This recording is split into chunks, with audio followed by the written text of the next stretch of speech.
Assalamualaikum warahmatullahi wabarakatuh. Baiklah, kita mulai mentoring pada sore hari ini dengan melafalkan basmalah bersama-sama. Bismillahirrahmanirrahim. Semoga kalian di sana selalu diberi kesehatan, kesempatan oleh Allah Subhanahu wa taala. Amin ya rabbal alamin. Dan semoga waktu-waktu kalian selalu dipergunakan dengan waktu-waktu yang bermanfaat. Dan kalian juga tidak akan menyia-nyiakan waktu luang kalian. Insya Allah ya. Kita sama-sama berjuang di agama Allah. Oh ya, kita mulai saja pertemuan sekarang dengan materi ibadah di bulan Ramadan. Yang pertama itu ada keutamaan bulan Ramadan.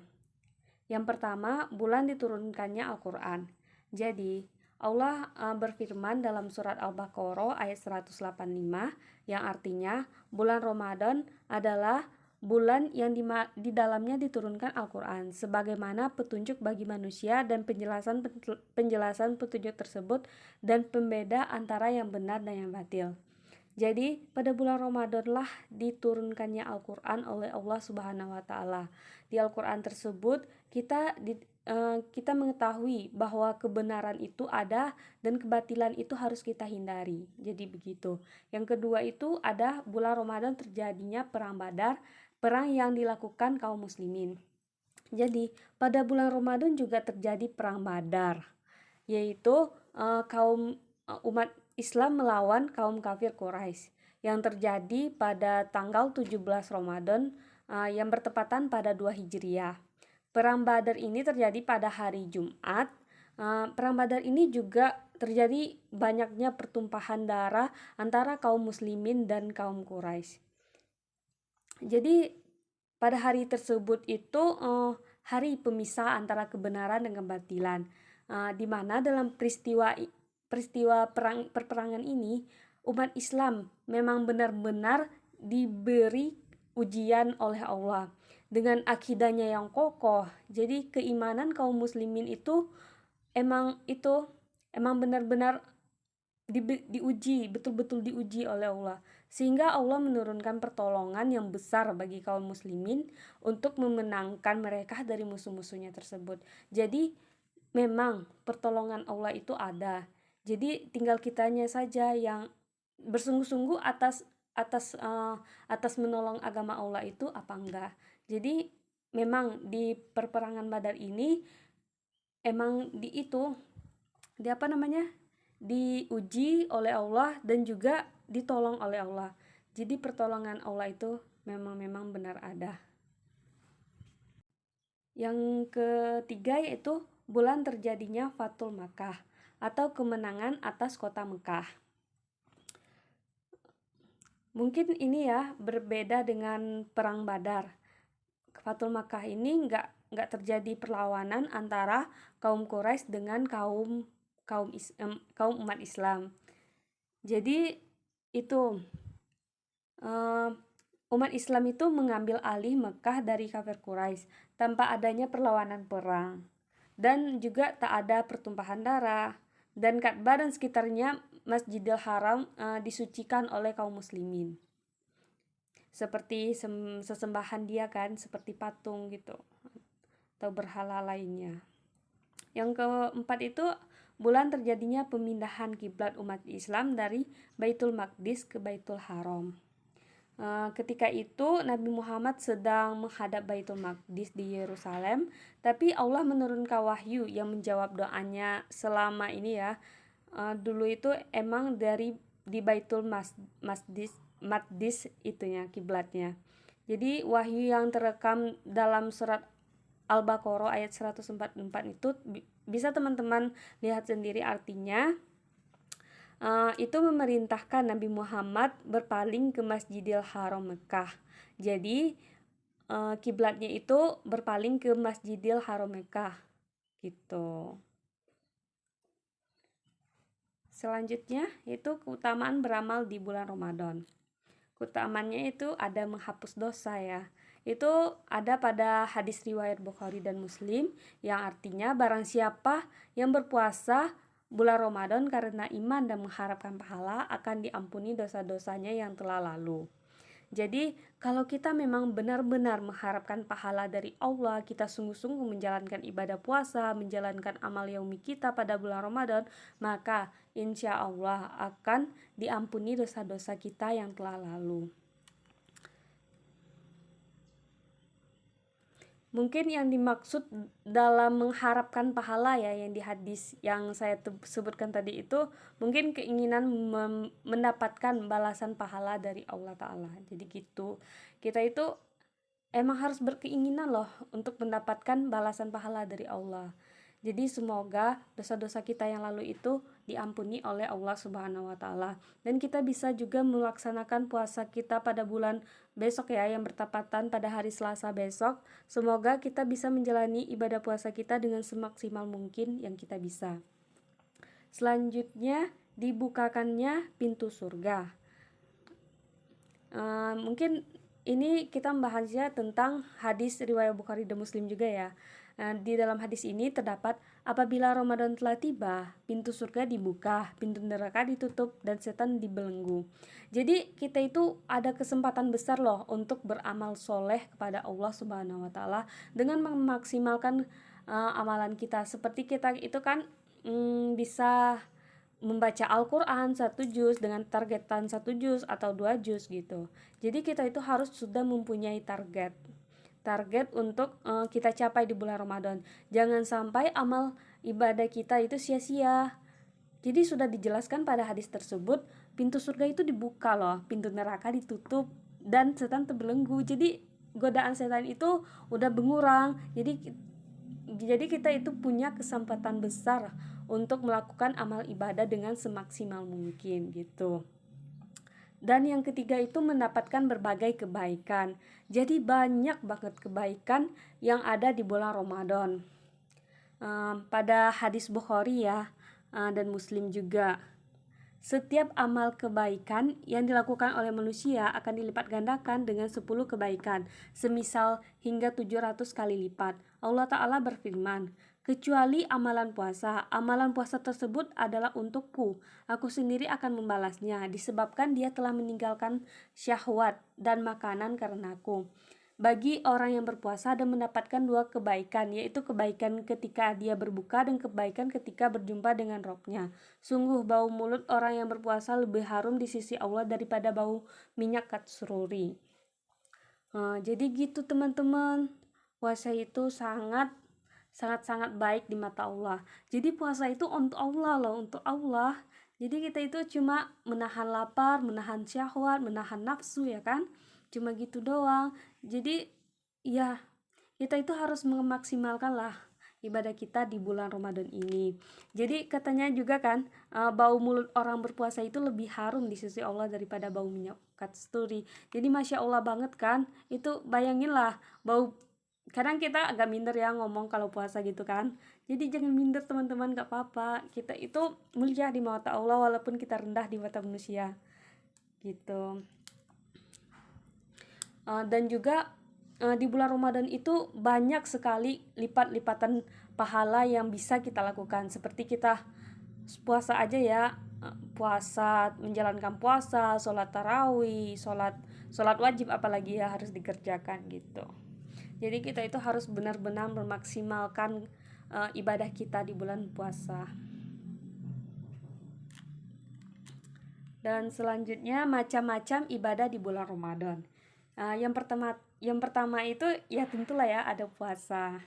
Ya di dalam surat apa itu puasa, ada surat Al-Baqarah 185 apa ya? Yang ya ayyuhalladzina amanu kutiba alaikum siyah kama kutiba alal ladzina min qablikum la'allakum tattaqun. Yang artinya, hai orang-orang yang beriman, diwajibkan atas kamu berpuasa sebagaimana diwajibkan atas orang sebelum kamu agar kamu bertakwa.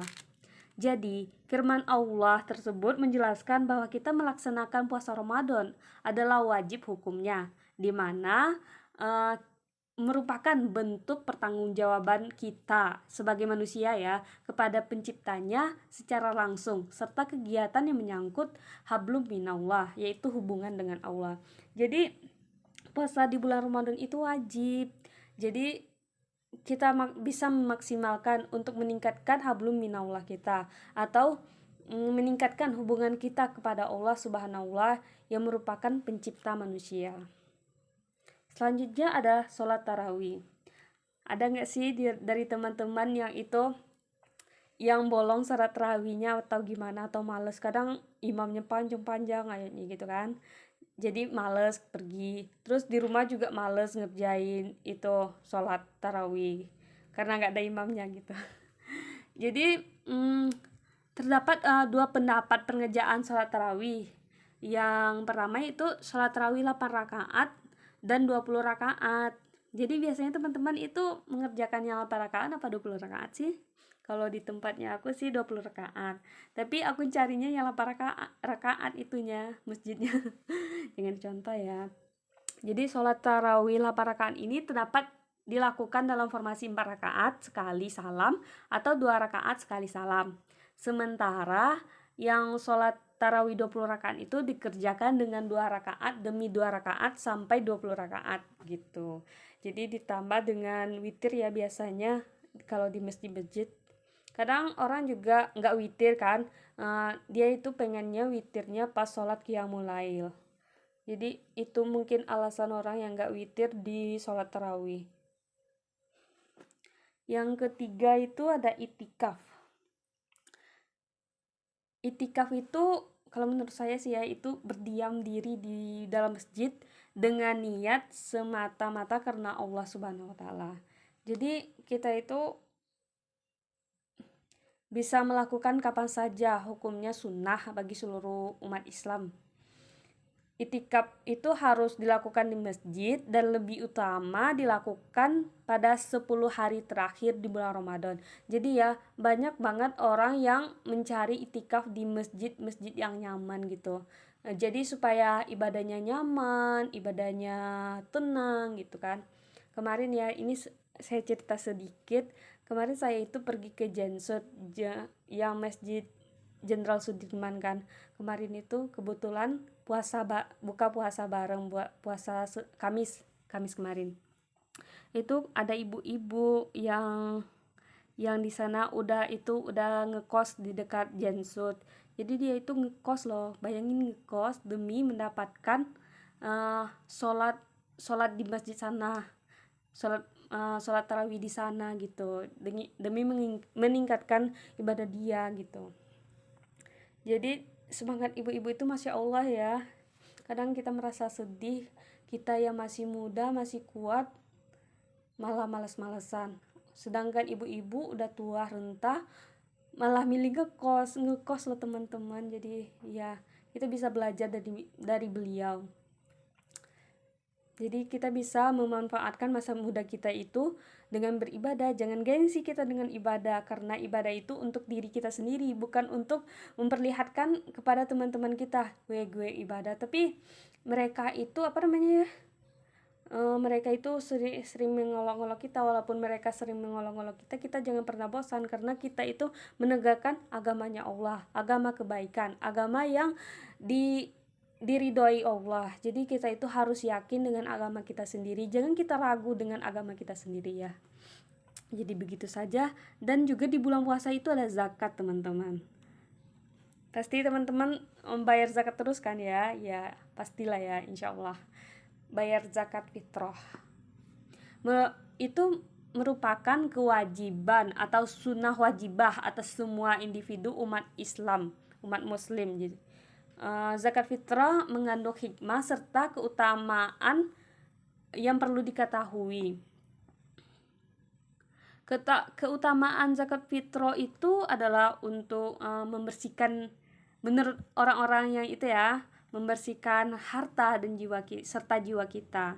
Jadi Rasulullah itu pernah bersabda bahwa zakat fitrah itu dapat menjadi pembersih untuk semua muslim yang menjalankan ibadah puasa, sekaligus mensucikan dari segala hal yang tidak bermanfaat. Jadi zakat fitrah itu banyak sekali manfaatnya ya teman-teman, Masya Allah banget. Itu bisa mensucikan dari segala hal yang bermanfaat. Jadi kita misalnya kita mencari harta, mencari nafkah, atau bapak kita mencari nafkah. Mungkin mencari nafkah terus bingung kehalalannya atau enggak, ada yang gitu kan, enggak bapaknya kita ding, orang lain kayak gitu kan. Jadi kita itu bisa mensucikan harta kita, jiwa kita gitu. Jadi sangat bermanfaat sekali kalau kita melaksanakan zakat pada bulan Ramadan, yaitu yang dikenal dengan zakat fitrah. Jadi begitu teman-teman. Sudah habis ya materinya. Ya, sampai di sana dulu ya. Terima kasih yang telah mendengarkan, yang telah berpartisipasi dalam mentoring ini.